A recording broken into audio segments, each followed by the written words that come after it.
So I've been trying to figure out the best way to calculate the distance between one end of a rigid body and the other when they're rotating and when they're moving around in a joint system.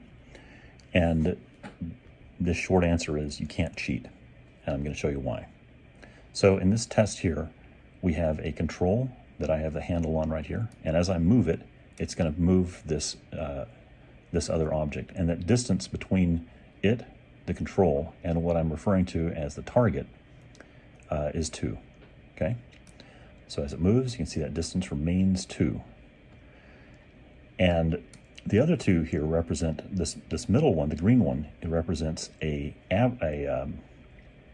percentage of the percentage travel path of the control. And I thought, well, that's obviously going to work, right?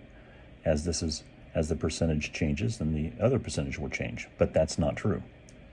As you can see there, that percentage does not match up with the location of the target here. And then I thought, okay, well, maybe we can use the percentage of the angle, right? So as the angle increases, then surely the percentage would increase, and etc. And that's what the blue one is. And it's closer, but as you can see, it's still not the same. As far as I can tell, there's no way to cheat this. You have to use either cosine or sine, something to determine the actual positions of these objects. So we can look at the code, see what that looks like real quick. First off, we're using arc cosine, or acos,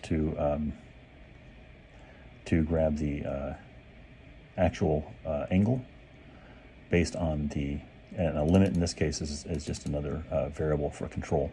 So we're doing our control divided by the length of the connector, and then doing an arc a cosine on that, and that gets us our angle. The y position is calculated by doing a sine, negative sine, of the angle multiplied by the length of the connector. And the reason I'm doing y here in this case is because I wanted to have room to display this, so it's going to go down as it does that. And that creates the tracking point position. So the percentage is going to be the control position x divided by the length of the connector.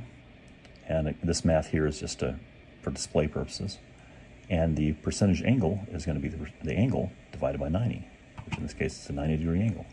And the math here, the stuff here is all for display. So as you can see, there is no easy way to cheat. Boo. But that's how you do that.